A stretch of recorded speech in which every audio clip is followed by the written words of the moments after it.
नमस्कार, जय हिंद दोस्तों। मेरा कैस्ट सर्विस में आपका स्वागत है। चैप्टर 7 तक हमने कंप्लीट किए थे। अब हम चैप्टर 8 शुरू करते हैं, तो चलिए शुरू करते हैं। चैप्टर 8। दस दे पार्टेड। और फिर वे दोनों अलग हो गए। वो दोनों कौन कौन? माइकल हेंचर्ड और Donald Farfrae. And Elizabeth Jane and her mother remained each in her thoughts over their meal.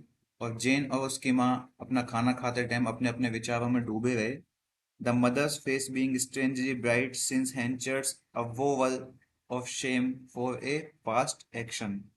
और जो एलिजाबेथ की माँ है उसका चेहरा अजीब तरीके से चमक रहा था, क्योंकि हेंचर ने जो उसने 20 साल पहले काम किया था उसके लिए शर्मिंदगी के बारे में बात कही थी। तो सूजन को ये लग रहा था कि भाई चलो, हेंचर को शर्मिंदगी तो है अपने काम के ऊपर जो उसने किया था पहले। The quivering of the partition to its core presently denoted that Donald Farfrae had again rung his bell, no doubt to have his supper removed। तो उन दोनों के अलग अलग होने के बाद फारफे ने तुरंत ही बैल बजाकर संकेत दिया। किस चीज के लिए? No doubt to have his supper removed. और वो बैल का संकेत इसलिए था कि उसका खाना जो है उसने कंप्लीट किया था, वो वहां से हटा दिया जाए। For humming a tune and walking up and down, he seemed to be attracted by the lively bursts of conversation and melody from the general company below। और एक गाना गुनगुनाते हुए ऊपर नीचे इधर उधर चलते हुए वो नीचे जो लोगों की आम बातचीत हो रही थी उनसे काफी आकर्षित महसूस कर रहा था। He sauntered out upon the landing। वो सीढ़ियों से नीचे उतरा और नीचे की तरफ जाने लगा। sauntered out upon the landing का मतलब है वो उस अपने रूम से बाहर निकला नीचे उतरने के लिए। and descended the staircase, और सीढ़ियों से नीचे उतरा। When Elizabeth Jane had carried down his supper tray, and also that used by her mother and herself, she found the bustle of serving to be at its height below, as it always was at this hour। तो जब जेन ने और उसकी माँ ने खाना खा लिया तो उसने नीचे जाकर देखा, तो उसने ये पाया जेन ने कि नीचे काफी हलचल हो रही थी, जैसा कि इस समय होती ही है हमेशा ही।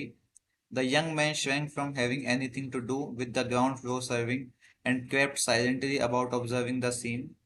तो जो युवती है, यंग वुमेन है, वो नीचे जो हलचल हो रही है, ग्राउंड फ्लोर के ऊपर जो हलचल हो रही है, वो उन सब चीजों को लेकर के एकदम शांत है। उसका उससे कोई लेना देना नहीं रखा है उसने, और वो चुपचाप इधर उधर देखने लगी।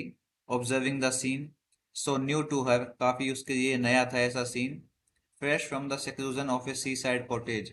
और समुद्र के किनारे पर जो मकान होता है उसके पास में ऐसा दृश्य उसने कभी नहीं देखा था, क्योंकि वो रिचर्ड न्यूसन के साथ रहती थी, नाविक के साथ, उसका समुद्र के किनारे पे घर घर था।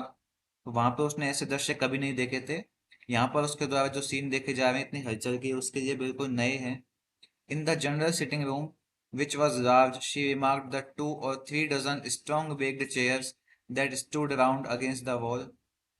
तो नीचे सामान्य बैठने वाले रूम के अंदर, जो कि काफी बड़ा रूम था, उसने 2 या 3 दर्जन बड़ी मजबूत सिराने वाली चेयर्स को देखी, जो कि वॉल के किनारे पे लगी हुई थी। Each fitted with its genial occupant, जिसके अंदर उनके ऑक्यूपेंट बैठे हुए थे चेयर्स में। एंड सैंडेड फ्लोर, और वो जो फ्लोर है वो काफी भरा हुआ है, मट्टी से भरा हुआ फर्श है। The black settle which, projecting endwise from the wall within the door, permitted Elizabeth to be a spectator of all that went on without herself being particularly seen। और वो काली सीढ़ियां जो दरवाजे के अंदर से बाहर की ओर निकली हुई थी, एलिजाबेथ को बिना कुछ देखे ही सब कुछ देखने की अनुमति दे रही थी। The young Scotchman had just joined the guests. और यंग युवा स्कॉटिश आदमी ने अभी अभी उन गेस्ट्स को ज्वाइन किया था। These, in addition to the respectable master tradesmen occupying the seats of privileges in the bow window and its neighborhood, included an inferior set at the unlighted end, whose seats were mere benches against the wall, and who drank from cups instead of from glasses. Among the latter, she noticed some of those personages who had stood outside the windows of the King's Arms। तो जेन ने अभी जो माहौल देखा है, इसमें उसने observe किया है कि वहां पे एक जो धनुषाकार खिड़की है, ठीक है, एक खिड़की है उस बड़े से रूम के अंदर। और उस धनुषाकार खिड़की के पास में उन सीटों के ऊपर शहर के जाने माने लोग बैठे हुए थे, उनमें सम्मानित व्यापारी भी थे। और दूसरे छोर के ऊपर एक कम रोशनी वाले अंधेरे से छोर के पास में निम्न श्रेणी के लोग भी बैठे हुए थे, जिनकी सीट जो थी वो दीवार के पास लगी हुई केवल बेंच थी। उनके पास चेयर्स नहीं है, चेयर्स तो सम्मानित लोगों के पास हैं, और निम्न दर्जे के लोगों के पास में केवल बेंच हैं, जो गिलास की बजाय प्यालों से पीते थे। उनको गिलास से पीना अलाउ नहीं था। और बाद में उसने उन लोगों को भी देखा जो किंग्स आर्म्स, जो होटल था ना जहाँ पर हैंचर्ड की मीटिंग हो रही थी, हैंचर्ड द मेयर की मीटिंग हो रही थी, उस किंग्स आर्म्स होटल के बाहर जो लोग खड़े हुए थे, उसने वहां पे भी उन लोगों को अब देखा है। Behind their backs wall a small window with a wheel ventilator in one of the panes. तो उनके पीछे की ओर एक छोटी सी खिड़की के पास एक व्हील वेंटिलेटर है। व्हील वेंटिलेटर क्या होता है, आपने फैक्ट्रीज में देखा होगा, ऊपर एक सिल्वर कलर के से पहिए लगे होते हैं, जो कि अंदर की हीट को बाहर निकालने का काम करते हैं। तो एक खिड़की के ऊपर, पेन्स के ऊपर, दीवार के ऊपर इस तरह का एक व्हील वेंटिलेटर लगा हुआ है, which would suddenly start off spinning with a jingling sound and as suddenly stop and as suddenly start again। जो कि एक जिंगलिंग साउंड यानी खड़खड़ाती हुई आवाज के साथ में चलना शुरू हो जाता, फिर अचानक रुक जाता और फिर अचानक चलना शुरू हो जाता। While thus furtively making her survey, the opening words of a song greeted her ears from the front of the settle। तो इस प्रकार छुप छुप कर, फर्टिवली का मतलब होता है छुप कर, उस दृश्य को देखते हुए अचानक से एक गाने के शब्द जेन के कानों में पड़े हैं। इन अ मेलोडी, एक धुन के साथ, एंड एक्सेंट ऑफ पेक्यूलियर, एक अजीब सी धुन के साथ में, चार्म, आकर्षण के तौर पर, आकर्षित करने वाले शब्द उसके कानों में पड़े हैं, जेन के कानों में। There had been some singing before she came down. वो जब नीचे आई थी ना, तो उससे पहले कुछ गाना बजाना हो रहा था वहां पर। And now the Scotchman had made himself so soon at home that at the request of some of the master tradesman he too was favouring the room with a dt.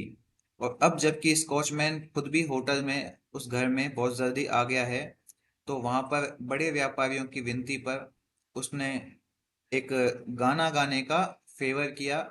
With dt का मतलब है काफी विनम्रता के साथ में उसने गाना गाने की जो उनका विनती है, उनका अनुरोध है, उसको स्वीकार स्वीकार किया है स्कॉटिशमैन ने। Elizabeth Jane was fond of music. Jane खुद भी म्यूजिक को पसंद करती है। She could not help pausing to listen. तो वो म्यूजिक सुनने के लिए अपने आप को रोक नहीं पा रही है। And the longer she listened to the more she was enraptured। और जितनी देर वो म्यूजिक को सुनती, उतनी ही वो एनरेप्चर्ड हो जाती। एनरेप्चर्ड का मतलब होता है किसी चीज में खो जाना या मंत्रमुग्ध हो जाना। She had never heard any singing like this. उसने ऐसा गाना बजाना कभी नहीं सुना था। And it was evident that the majority of the audience had not heard such frequently. और वहां के माहौल से ऐसा स्पष्ट हो रहा था कि वहां की अधिकतर ऑडियंस ने, मेजोरिटी ऑफ ऑडियंस ने इस तरह के गाने को भी कभी नहीं सुना था जैसा वो स्कॉटिश आदमी गा रहा था। For they were attentive too much greater degree than usual. और ऐसा उसे क्यों लगा कि वो वहां पर जो लोग बैठे हुए थे ना, वो सामान्य दिनों की तुलना में आज कुछ ज्यादा ही अटेंटिव दिखाई दे रहे हैं। They neither whispered nor drank nor dipped their pipe stems in their ear to moisten them। ना तो वो बातचीत कर रहे थे, ना वो शराब पी रहे थे, ना ही उन्होंने पाइप के स्टेम जो होते हैं, पाइप के स्टेम एक डंडी सी होती है, स्ट्रॉ जैसी होती है, वो अपनी शराब के अंदर उसको डाल भी नहीं रहे थे ताकि उसको घुमा सके। शराब को मिक्स करने के लिए आपने देखा होगा ना, बड़े बड़े होटल्स में, आप मूवीज में देखते होंगे कि शराब के अंदर एक डंडी सी डालते हैं, उसको घुमाते हैं ताकि वो बर्फ को मिला सकें या ठंडा कर सकें उसको। तो ऐसा भी उसने कुछ नहीं देखा। Nor push the mug to their neighbours. ना ही वो अपने जो मग हैं, शराब के मग हैं, उनको अपने आसपास के लोगों को पास कर रहे थे। मतलब वो एकदम स्टेबल बैठे हुए थे, उनका ध्यान पूर्ण रूप से गाने पे ही था। The singer himself grew emotional. और वो जो गायक था वो खुद भी भावुक हो गया। Till she could imagine a tear in his eye. As the words went on, जब तक उसकी आंखों में आंसू नहीं आ गए। और इस तरह की जेन ने कल्पना नहीं की थी। शी कुड इमेजिन से मतलब उसने कल्पना नहीं की थी एक आंसू की उस गायक की आंखों में। किन शब्दों के ऊपर? It's a hame and it's a hame, hame fain would I be, oh hame hame hame to my ain country, there is an eye that ever weeps, and a fair face will be fain, as I pass through Anna water with my bony bands again, when the flower is in the bud and the leaf upon the tree, the lark shall sing me hymn to my own country। देखिए, अब जबकि वो Scotland का आदमी है तो उसकी English में थोड़ी सी स्कॉटिश भाषा की झलक है, इसलिए इसमें जो शब्द हैं वो थोड़े से इंग्लिश से अलग दिखाई देते हैं। तो उनका मतलब मैं आपको समझा देता हूँ कि इट्स हेम, यहाँ पे हेम जो है इसका मतलब है होम, घर से वो कहना चाह रहा है। तो ये मेरे घर की बात है, इट्स हेम ये मेरे घर की बात है। Home fain would I be, मैं अपने घर को याद कर रहा हूँ, मैं अपने घर जाना चाहता हूँ। Oh hame hame hame to my ain country, ain का मतलब ओन कंट्री, ओ मेरा घर, घर, मेरा घर मेरे अपने देश में। There is an eye that ever weeps, एक आंख है जो हमेशा रोती है अपने घर को याद करते हुए। And a fair face will be fain, और एक सुंदर चेहरा जो अपने घर को याद करके मुरझा जाता है। As I pass through Annan water with my bonnie bands again, जब मैं गुजरता हूँ कहाँ से? एनन वाटर के पास से। एनन वाटर क्या है? साउथ वेस्ट जो स्कॉटलैंड है, साउथ वेस्ट स्कॉटलैंड, वहां पर एक नदी है, बहने वाली नदी है स्कॉटलैंड के अंदर, एनन वाटर जिसका नाम है। तो वो अपने देश की नदी को याद कर रहा है और बोनी बैंड्स कह रहा है उसको। बोनी बैंड्स का मतलब होता है द ट्रू जेम, वो नदी जो कि स्कॉटलैंड में है वो एक ट्रू जेम है, उसको या उससे जो उसका जुड़ाव है, जो उसका बैंड्स है, बंधन है, उसको ये याद कर रहा है। When the flower is in the bud, जब फूल अपनी कली के रूप में होता है। And the leaf upon the tree, और जब पत्ती पेड़ के ऊपर होती है। The lark shall sing me home to my own country, तो जो लार्क पक्षी है वो मुझे गाना गाकर सुनाएगा। किस चीज के बारे में? मेरे देश के अंदर मेरे घर के बारे में। तो मतलब जो डोनाल्ड फार्फे है वो अपने घर को याद कर रहा है, वो अपने देश को याद कर रहा है, और बहुत ज़्यादा वो भावुक हो गया है इस देश को याद करते हुए, अपने देश को, अपनी होमलैंड को, अपनी मदरलैंड को याद करते हुए बहुत भावुक हो गया है। और उसके ये शब्द सुन करके वहाँ पे जो बैठे हुए लोग हैं वो भी भावुक हो गए हैं, और इसलिए उसकी आंखों में लगभग आंसू से चमकने लग गए हैं। There was a burst of applause and a deep silence which was even more eloquent than the applause। तो ये गाना सुनने के बाद में वहाँ पे साहब बहुत ज़बरदस्त तालियां बजने लग गई, और एक गहरी खामोशी सी भी छा गई जो कि इस तारीफ से ज़्यादा प्रभावशाली थी, इलोक्वेंट थी। It was of such a kind that the snapping of a pipe stem too long for him by old Solomon Longways, ये जो खामोशी है ये इस तरह की थी जैसे बूढ़ा सोलोमन लॉन्गवेज था, उसने किसी पाइप का तना तोड़ दिया हो। Who was one of those gathered at the shady end of the room, जो कि कमरे के अंदर एक छायादार हिस्से में बैठा हुआ था। Seemed a harsh and irreverent act, जो कि कठोर और काफ़ी अपमानजनक परिस्थिति में दिखाई दे रहा था। Then the ventilator in the window pane spasmodically started off for a new spin, और उसके बाद वेंटिलेटर ने एक अचानक से नया चक्कर लगाना शुरू कर दिया। And the pathos of Donald song was temporarily effaced, और डोनाल्ड के जो गाने का माहौल था, जो उसकी ध्वनि थी, वो कुछ समय के लिए गायब हो गई, मिट गई है। एफेज्ड का मतलब है उनके चेहरों पे से गायब हो गया उसका प्रभाव अब। It was not amiss, not at all amiss, ये गलत नहीं था, ये बिल्कुल भी गलत नहीं था, मटर्ड क्रिस्टोफर कोने ने कहा, हु वॉज ऑल्सो प्रेजेंट, जो कि वहाँ पर मौजूद था, and removing his pipe a finger's breadth from his lips, और उसने जो अपना पाइप है अपनी उंगलियों को चौड़ा कर अपने होठों में से बाहर निकाला। पाइप आपने देखा होगा ना, राजकुमार साहब पीते थे पुरानी मूवीज के अंदर, एक ब्लैक कलर का पाइप होता है जिसके अंदर तंबाकू भरा जाता है। तो अपने मुंह में से वो पाइप निकालते हुए वो बोला, ही सेड अलाउड, वो काफी जोर से बोला, draw on with the next verse young gentleman please. तो हे युवा सज्जन, जल्दी से एक नई कविता शुरू करो प्लीज, रिक्वेस्ट की है साहब उसने, क्रिस्टोफर कोने ने। Yes let's have it again stranger, said the glazier. तो ग्लेजियर ने कहा कि बिल्कुल अजनबी, एक और पोयम हो जाए। अ स्टाउट, एक मोटा, बकेट हेडेड मैन, जो कि एक मोटा और चौड़े सिर वाला आदमी है। बकेट का मतलब वैसे तो बाल्टी है, पर बाल्टी के आकार जैसा हो थोड़ी होगा सर, मतलब चौड़े सर वाला आदमी है। With a white apron rolled up round his waist, उसकी कमर के ऊपर एक सफेद रंग का एप्रन बंधा हुआ है। Folks don't lift up their hearts like that in this part of the world. दुनिया के इस हिस्से में लोगों का दिल अक्सर इतना बड़ा नहीं होता है।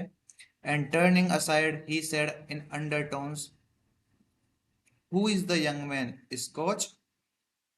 Do you say?"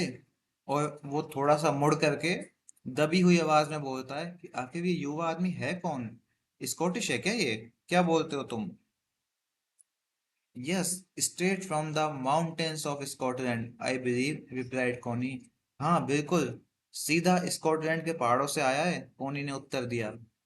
Young Farfrae repeated the last verse, तो युवा फारफे ने आखिरी छंद दोहराया।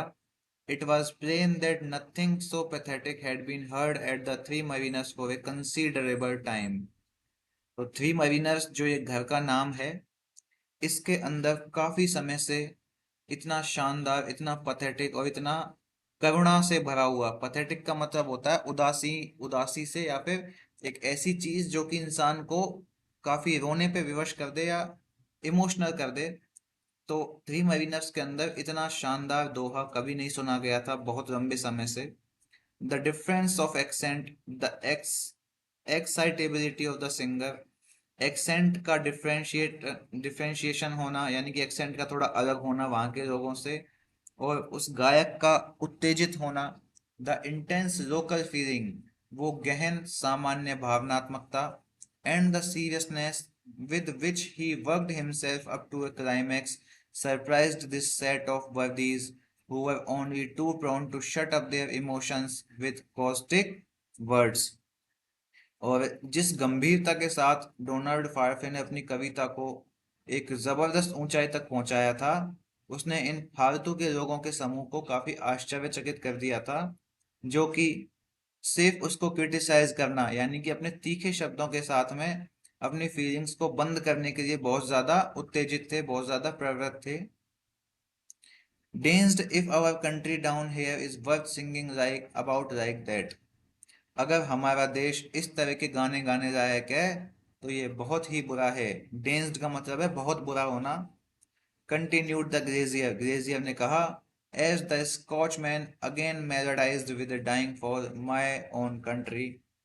ग्लेजियर ने कब कही है ये बात? जब धीमी आवाज में स्कॉचमैन ने फिर से गाना शुरू किया है, माय ओन कंट्री, मेरा अपना देश।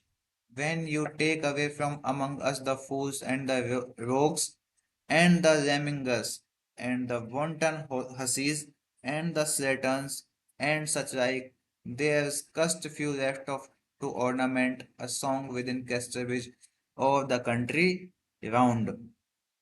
तो जब आप लोग हमारे बीच में मूर्ख और बदमाशों को, लुटेरों को, आवारा गुंडों को और इस तरह के अन्य आवारा लोगों को निकाल देंगे, तो सीधी सी बात है कैस्टरब्रिज या आसपास के देश में गाना गाने के लिए बहुत ही कम लोग बचेंगे।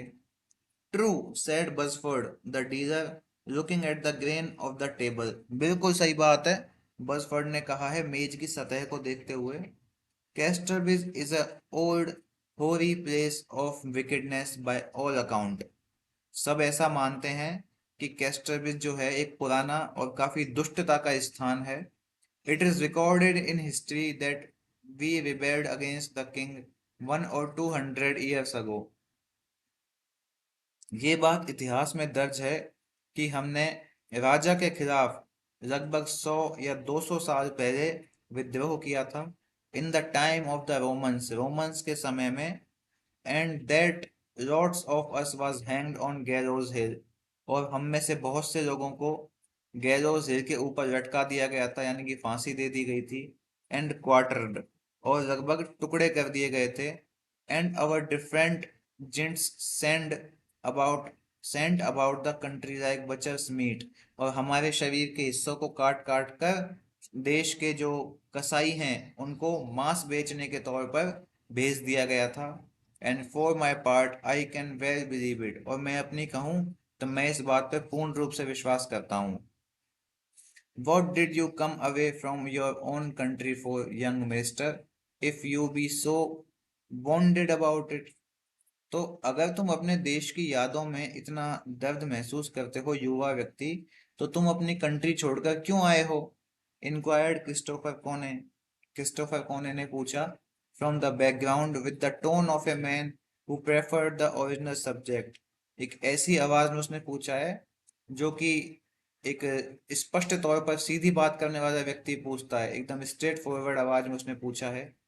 Faith, it wasn't worth you while on our account, for as Mr. Billy Will says, we be bruckle folk here, the best of us hardly honest sometimes, what with hard winters and so many mouths to fill, and God Almighty, sending his little tatties so terrible smart to fill them with। तो इस बात के ऊपर वो जवाब देता है कि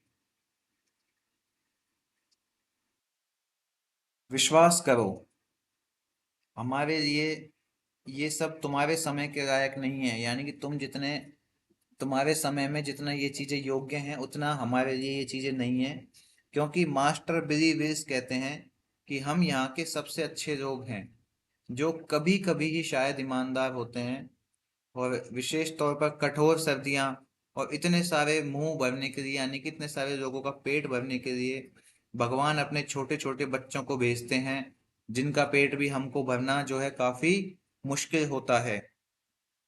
We don't think about flowers and fair faces, not we, except in the shape of cauliflowers and pigs' chaps।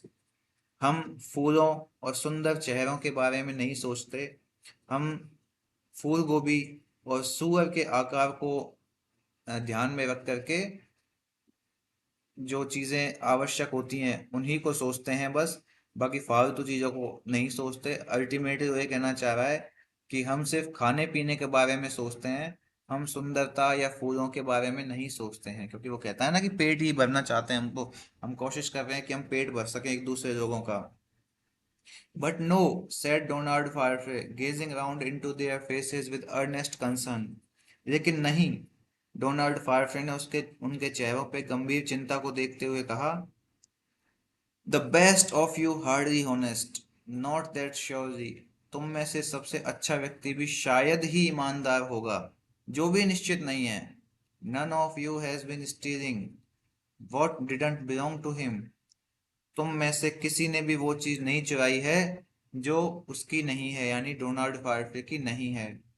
Lord no no, said Solomon Longways smiling grimly, हे भगवान नहीं नहीं, सोलोमन लॉन्गवेज ने गंभीर मुस्कान से कहा, that's only his random way of speaking, ये तो उसका बातचीत करने का सामान्य तरीका है। अब it was always such a man of under thoughts, तो ऐसा तो हमेशा से ही ये क्या है कि हमेशा से बहुत ही कम सोचने वाला या कम सोच सकने वाला व्यक्ति है। एंड रिप्रूविंगली टुवर्ड्स क्रिस्टोफर, और उसने क्रिस्टोफर को फटकारा है, सोलोमन लॉन्गवेज ने, don't you be so over familiar with a gentleman that you know nothing of, एक ऐसे जेंटलमैन, एक ऐसे सज्जन के साथ ज्यादा फैमिलियर मत बनो, ज्यादा परिचित मत बनो जिसके बारे में तुम कुछ भी नहीं जानते। And that's travelled almost from the North Pole, और जो कि लगभग उत्तरी ध्रुव से आया है। स्कॉटलैंड लगभग नॉर्थ पोल के पास है ना, ठंडी जगह है बिल्कुल। तो इतनी दूर से आए हुए व्यक्ति के साथ तुम ज्यादा फैमिली मत बनो, हम कहते हैं ना कि ज्यादा घुसे मत उसके अंदर। तो ऐसा ही वो कहना चाह रहा है language. Christopher Cone was silenced, and as he could get no public sympathy, he mumbled his feelings to himself. तो क्रिस्टोफर कोने चुप हो गया, और अब जबकि उसे कोई पब्लिक सिंपैथी नहीं मिली, लोगों की सिंपैथी नहीं मिली है, तो वो अपनी भावनाओं को अपने आप से ही बुदबुदाने लग गया। Be dazed if I love my country half as well as the young fella do. I would live by cleaning my neighbor's pigsties afore I would go away. तो वो कह रहा है कि अगर मुझे अपने देश से आधा भी प्यार होता, कितना प्यार होता, जितना उस नौजवान को है, तो मैं सही बता रहा हूँ, मैं तो अपने पड़ोसी के सुअरों के बाड़े में जाके अपनी जिंदगी बिताता। For my part, I have no more love for my country than I have for Botany Bay. तो वो कहता है कि मेरी नज़र में मुझे तो अपने देश से उतना ही प्यार है जितना कि मुझे बॉटनी बे से है। बॉटनी बे क्या है? बॉटनी बे एक खाड़ी है ऑस्ट्रिया के अंदर। तो अब खाड़ियों से किसको ही प्यार होता है? तो वो यही कह रहा है कि मुझे मेरे देश से उतना ही प्यार है जितना कि मुझे बॉटनी बे से है। Come, said Longways, let the young man draw onward with his ballet, or we shall be here all night. आओ, लॉन्गवेज ने कहा, युवक को अपना जो बैले है, अपना जो गायन है वो आगे बढ़ाने दो, और हम तो सारी रात यहीं रहेंगे। यानी कि गाना गाएगा तो हम सारी रात यहीं रहेंगे। That's all of it, said the singer apologetically. बस इतना ही हो गया है, गायक ने यानी कि डोनाल्ड ने क्षमा मांगते हुए कहा है। Soul of my body, then we will have another, said the general dealer. तो वो जनरल डीजर है, विक्रेता है, व्यापारी है।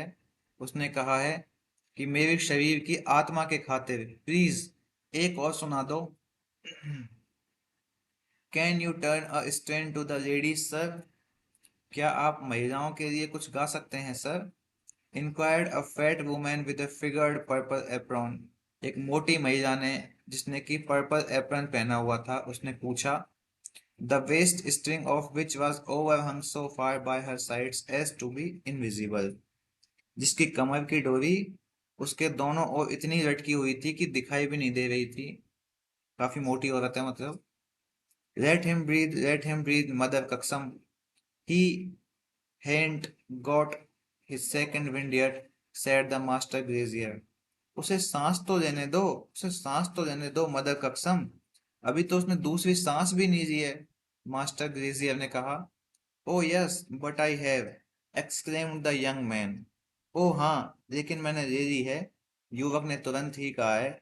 And he at once rendered oh Nannie with faultless modulations and another or two of the like sentiment, winding up at their earnest request with odd lang sign.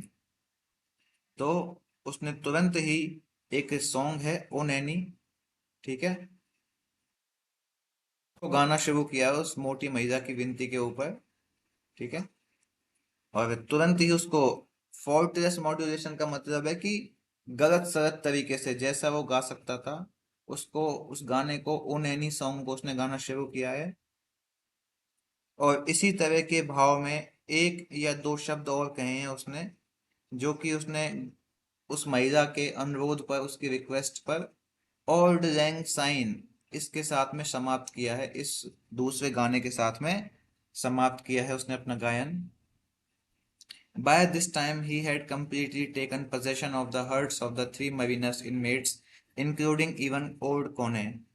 और इस समय तक उसने थ्री मरीनर्स, घर के अंदर जो लोग बैठे हुए थे, उन सब के दिलों पर राज कर लिया है, उन सब के दिलों को का पोजेशन कर लिया है, यानी कि अधिकार में ले लिया है। मतलब उन सबको इतना खुश कर दिया है कि वो लोग अब दिल से इसको चाहने लगे हैं। Notwithstanding an occasional odd gravity which awoke their sense of the ludicrous for the moment, they began to view him through a golden haze which the tone of his mind seemed to raise around him.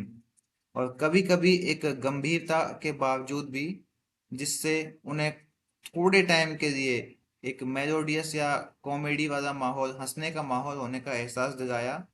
वो एक सुनहरी नजर के माध्यम से उसको देखने लगे, डोनाल्ड को देखने लगे, जो कि उनके दिमाग के चारों ओर डोनाल्ड फार्फे को लेकर के फैल रही थी। यानी कि अपने आंखों से, एकदम करुणामयी आंखों से, जैसे भावुकता से हम देखते हैं ना किसी को, और आंखों के अंदर पानी तैर जाता है, तो इतना भावुक हो जाते हैं हम। तो वो सब लोग फारफे के संगीत सुनकर इतने मंत्रमुग्ध और भावुक हो गए कि वो भरी हुई आंखों से उसको देखने लगे। इसी को गोल्डन हेज कहा गया है। Casterbridge had sentiment, Casterbridge had romance, but this stranger's sentiment was of differing quality, or rather perhaps the difference was mainly superficial. He was to them like the poet of a new school, who takes his contemporaries by storm, who is not really new, but is the first to articulate what all his listeners have felt, though but dumbly till then. तो कैस्टरविच की जो भावना थी, उसके अंदर काफी feelings भी हैं, sentiment भी हैं। यानी कि कैस्टरविच के लोग भावुक तो हैं, और कैस्टरविच में रोमांस भी है, लेकिन ये जो अजनबी व्यक्ति है, इसके सेंटिमेंट जो है वो अलग प्रकार के हैं, डिफरेंट क्वालिटी के हैं। या फिर यूं कहें कि वो मेनली सुपरफिशियल हैं। सुपरफिशियल से सेंस होता है कि आउट ऑफ द वर्ल्ड, जादुई हैं। जो व्यक्ति है, ये उनके लिए, कैस्टरविच के लोगों के लिए एक नए स्कूल के पोइट की तरह था, कम कवि की तरह था, जो कि अपने साथ के बैठे हुए लोग जो हैं, उनको एक भावनात्मकता के तूफान में ले जाता है, जो कि शायद वास्तव में नया नहीं है।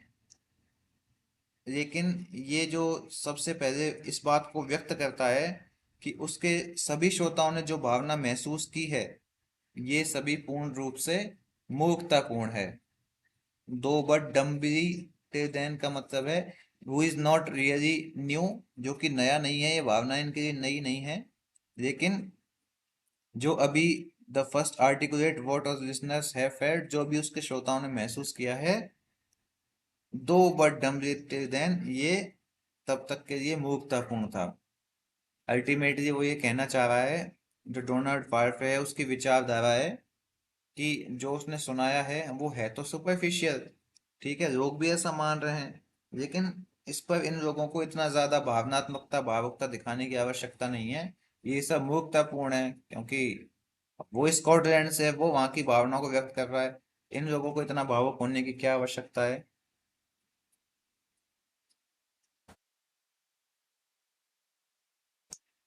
The silent landlord came and leant over the settle, while the young man sang, and even Mrs.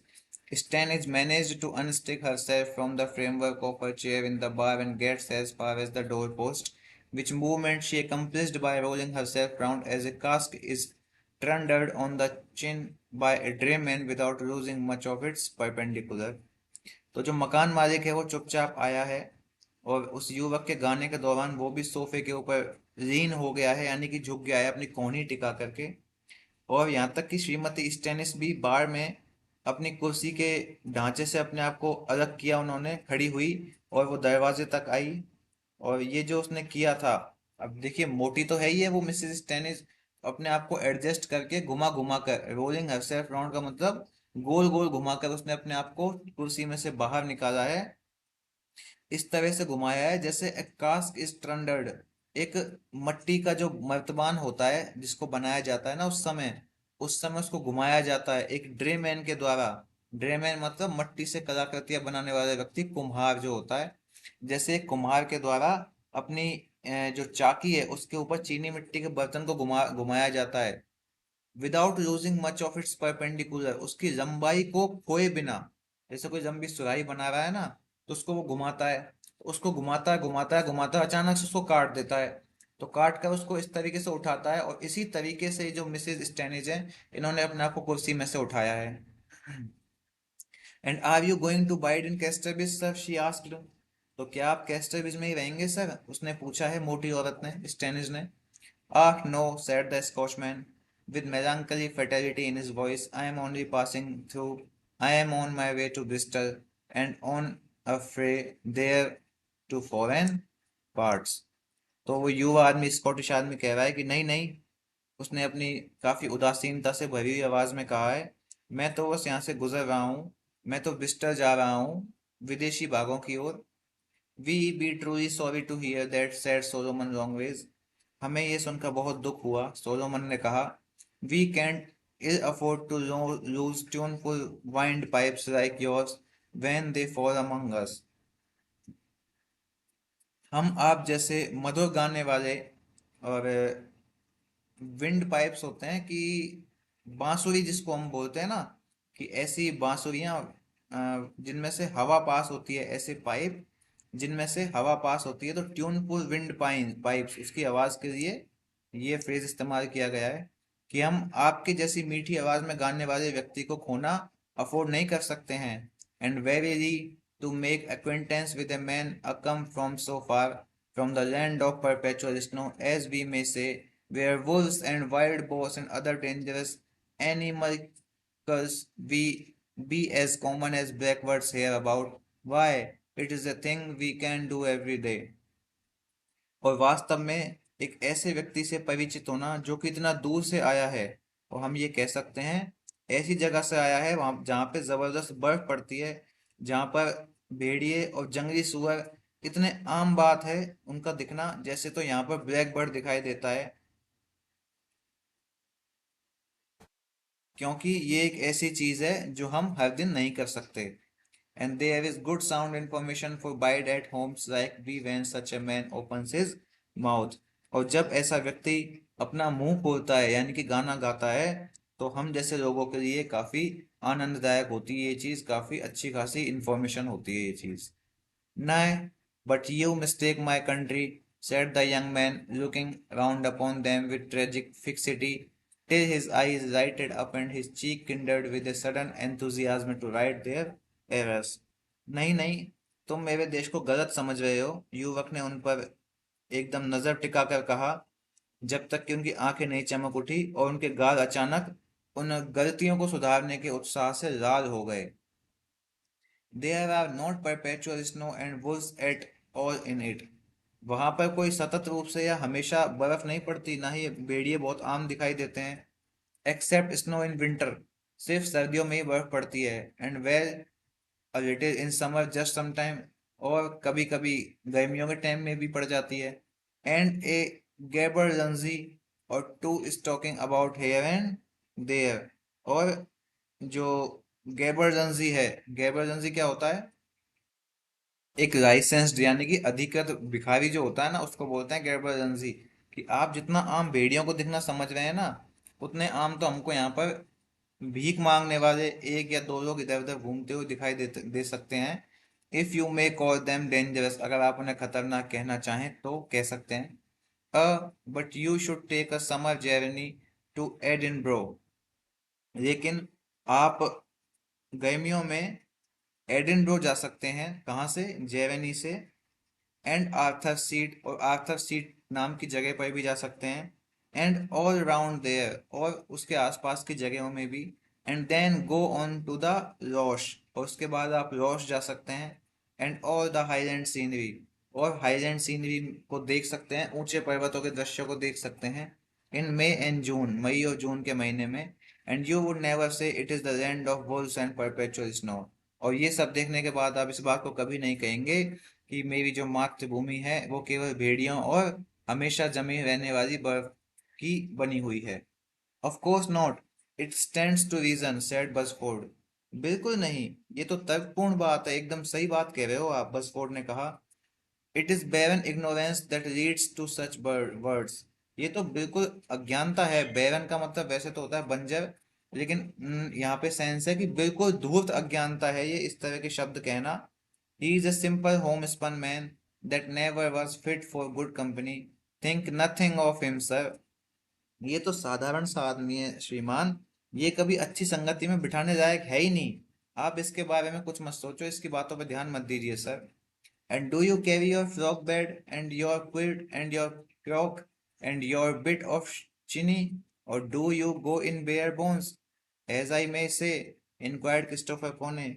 और क्या अपना क्या आप अपना बिस्तर, रजाई, बर्तन और चीनी के टुकड़े, चीनी मिट्टी के बर्तन लेके चलते हो, या फिर जैसा मैं कह सकता हूँ कि आप सिर्फ हड्डियों में ही चलते हो? कि इस क्रिस्टोफर कोनी ने कहा आगे इंक्वायरी करते हुए। I have sent on my luggage, though it isn't much for the voyage is long. Donard's eyes dropped into a remote gaze as he added, but I said to myself, never one of the prizes of life will I come by unless I undertake it, and I decided to go.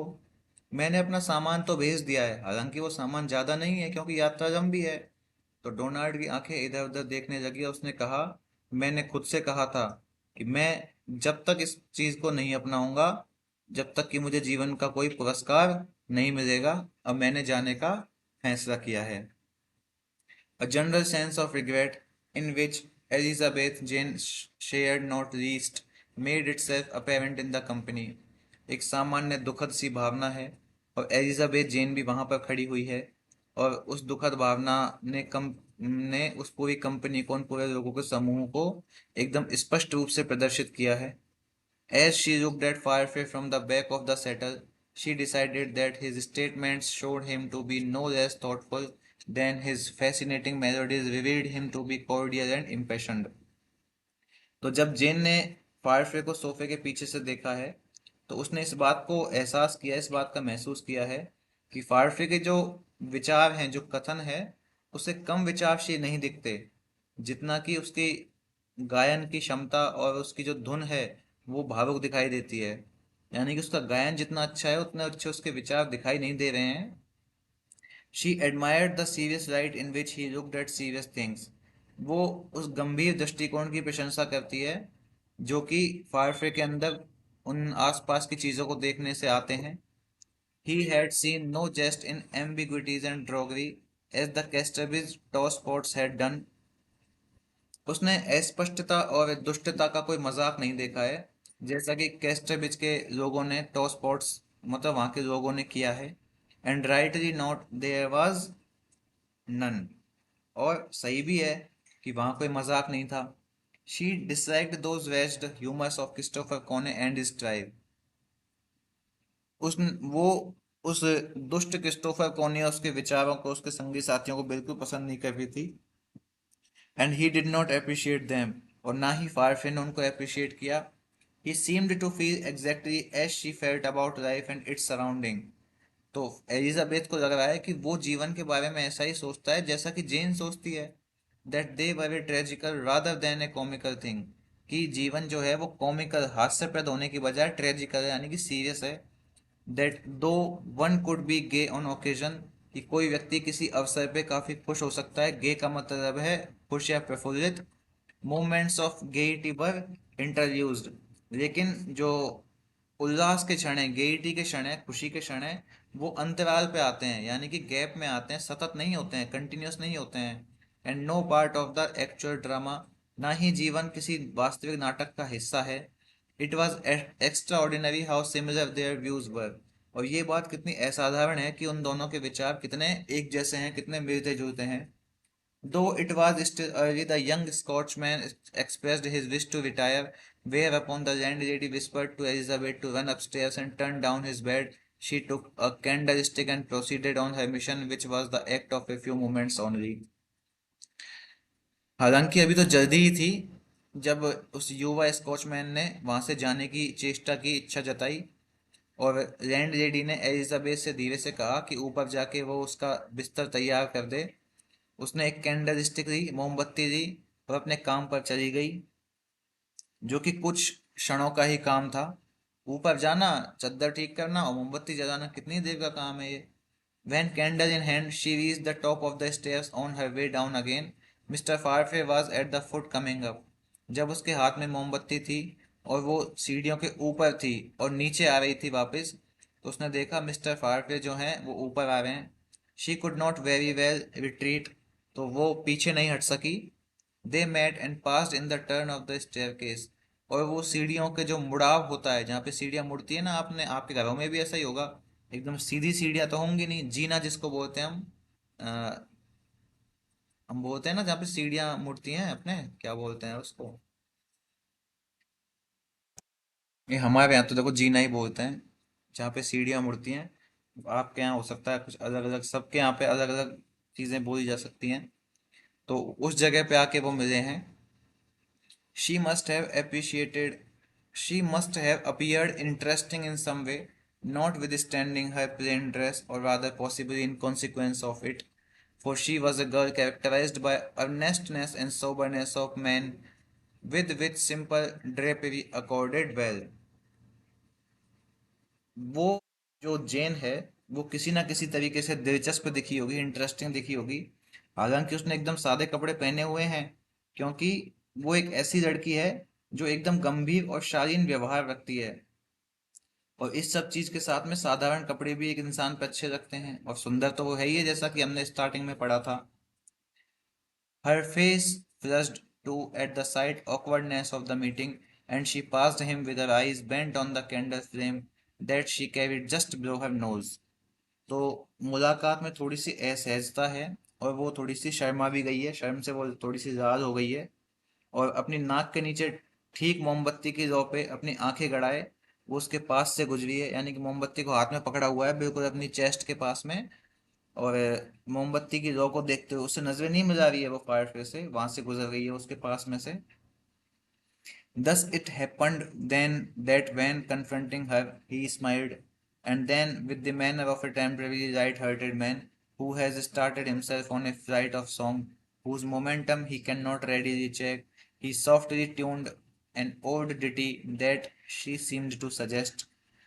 और ये जब हुआ, तो वो जो आदमी है Donald फायरफे है, वो उसके सामने से गुजरते टाइम थोड़ा सा मुस्कुराया, और फिर एक हल्के फुल्के आदमी की तरह से वो अपने आप को वापस ऊपर ले गया, उसी गति से जिस गति से उसने गाना गाया था, और वो उस गति को रोक भी नहीं सकता था। और उसने फिर से एक गाना मतलब गुनगुनाया है अपने मन में, एक धीमी आवाज में, ताकि कोई और ना सुने, बस वो लड़की ही सुने उस बात को। जैसे कि उस गाने से वो ऐसा लग रहा था जैसे उस लड़की को वो सुझाव दे रहा है कोई। और गाना का क्या गाया है देखिए। आशिकी हो रही है full. As I came in by my bower door, as day was waxing weary, oh walk came tripping down the stair, but Bonnie Peg my dearie। तो वो कह रहा है कि जैसे ही मैं इस घर के दरवाजे से अंदर आया, जैसे जैसे दिन ढलता गया, देखिए कौन है जो लड़खड़ाता हुआ सीढ़ियों से नीचे आया है। But bonnie Peg my dearie, मेरी प्यारी एक बोनी पैग जैसी लड़की जो है, वो एक नीचे आई है। काफी, मतलब होता है ना कि लड़की को देख के शेर व शायरी आ जाती है, तो वही आ गई साहब इसके दिमाग में।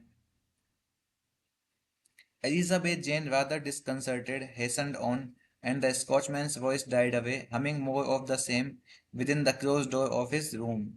एलिजाबेथ जेन, जो कि थोड़ी सी असमंजस में थी, वो तेजी से आगे बढ़ गई, और स्कॉटिश आदमी की आवाज़ थोड़ी धीमी पड़ गई, और वो अपने कमरे के अंदर दरवाजे के भीतर वही गीत गुनगुनाता हुआ चला गया।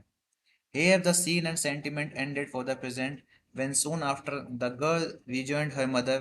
The latter was still in thought on quite another matter than a young man's song.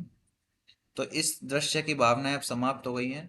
कुछ देर बाद लड़की अपनी माँ के पास पहुंची, जो कि अभी भी सोच में डूबी हुई है, एक युवक के गाने के अलावा किसी और चीज के ऊपर। We have made a mistake, she whispered, that the Scotchman might not overhear. हमने गलती की है, उसने बिल्कुल धीमी आवाज में कहा है, दबी आवाज में, ताकि स्कॉटिश आदमी ना सुन ले। On no account ought you to have had serve here tonight। तुम्हें किसी भी हालत में यहाँ पर सर्विंग नहीं करनी चाहिए, यहाँ पे सेवा वाला जो काम है ये नहीं करना चाहिए। Not because of ourselves but for the sake of him। सिर्फ अपने लिए ही नहीं बल्कि उसके लिए भी। उसके किसके लिए? माइकल हैंचर्ड के लिए भी। If he should befriend us and take us up and then find out what you did when staying here, it would grieve and wound his natural pride as mayor of the town। अगर वो हमारा दोस्त बन भी गया और हमें अपने साथ उच्च दर्जे पे ले गया, और उसे पता चल गया कि जब हम यहाँ रहते थे तो तुमने क्या किया था, तो इस चीज से उसको काफी ठेस पहुंचेगी, और उसका जो टाउन का मेयर होने का गर्व है उसको भी काफी दुख पहुंचेगा, काफी वुंड महसूस करेगा, वुंडेड महसूस करेगा। Elizabeth, who would perhaps have been more alarmed at this than her mother had she known the real relationship, was not much disturbed about it as things stood. Elizabeth जो अपनी शायद माँ है, उससे ज्यादा इस बात से घबरा जाती कि अगर उसे असली रिश्ता पता होता। मतलब ये कहना चाह रहा है कि अगर जेन को उसकी माँ का और हेंचर का असली रिश्ता पता होता ना, तो इस बात से ज्यादा वो उस बात को सोचकर घबराती। लेकिन हालात के मुताबिक उसे इस बात से ज्यादा परेशानी नहीं है। Her he was another man than her poor mother's. वो जो आदमी है वो उसकी बेचारी माँ से अलग था। For my self she said, I didn't at all mind waiting a little upon him. मैं अपने लिए कहूँ तो मुझे वेटिंग करने में, यानी कि वेटर बनने में, यहाँ पर थोड़ी सी वेटिंग करने में अपने खर्चे के लिए कोई हर्ज नहीं है। He is so respectable and educated. वो एकदम सम्माननीय और पढ़ा लिखा व्यक्ति है। Far above the rest of them in the inn. इस घर में, इस सराय में ठहरे हुए दूसरे लोगों से बहुत ज्यादा उच्च दर्जे का व्यक्ति है। They thought him very simple not to know their grim broad way of talking about themselves here, but of course he didn't know he was too refined in his mind to know such things. Thus she earnestly pleaded. उसने सोचा कि ये तो बहुत ही साधारण है, जो यहाँ पर उनके बारे में बात करने के गंभीर तरीके को नहीं जानता है ये जो व्यक्ति है। लेकिन बेशक वाकई में वो जानता भी नहीं था, और वो अपने दिमाग में इतना संतुष्ट और इतना बढ़िया व्यक्ति था जो ऐसी बातें जान भी नहीं सकता था। इस तरह उसने अपनी माँ से काफी गंभीरता से विनती की है। यानी कि फारफे की तारीफ कर रही है वो कि वो अच्छा आदमी है, उसको वेटिंग की जा सकती है। Meanwhile, the he of her mother was not so far away as even they thought. इसी बीच उसकी माँ का जो संबोधन है ही, वह हेंचर्ड के लिए, वो उतना दूर नहीं था जितना वो सोच रहे थे। यानी कि वो हेंचर्ड जो है वो इतना दूर था नहीं इस होटल से जितना वो सोच रहे थे। After leaving the three mariners he had sauntered up and down the empty high street, passing and repassing the inn in his promenade.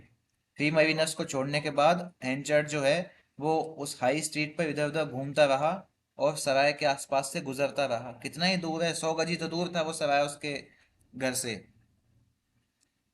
When the Scotchman sang, his voice had reached Henchard's ears through the heart-shaped holes in the window shutters and had led him to pause outside them a long while. जब उस स्कॉचमैन का गाना हैंचर्ड के कानों में सुना पड़ा था, गाना हैंचर्ड ने सुना था, किन छेदों में से, वो छेद जो कि होटल के अंदर दिल के आकार के छेद थे ना, हमने शुरू में होटल की बनावट पड़ी थी, तो वो दिल के आकार के छेदों में से वो आवाज हैंचर्ड के कानों में पड़ी थी। तो वो सब सुन करके हैंचर्ड वहीं पे रुक गया था कुछ समय के लिए।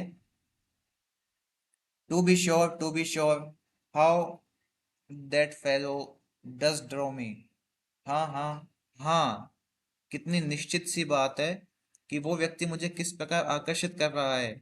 ही हैड सेड टू हिमसेल्फ, उसने अपने आप से कहा। I suppose it is because I am so lonely, और ऐसा इसलिए है क्योंकि मैं बहुत अकेला हूँ। I have given him a third share in the business to have stayed, और अगर वो रुकता है तो मैं उसे व्यापार में एक तिहाई हिस्सा दे देता। तो कितने शेयर की बात सोचिए साहब, वेंचर ने उसके रुकने के ऊपर अपने बिजनेस में फायरफ्री को देने के लिए एक तिहाई हिस्से की बात उसने सोची है। ठीक है दोस्तों, तो यहाँ पर आपका चैप्टर 8 जो है वो समाप्त होता है। नेक्स्ट वीडियो में मिलते हैं चैप्टर 9 के साथ। तब तक के लिए पढ़ते रहिए, बढ़ते रहिए। धन्यवाद। जय हिंद।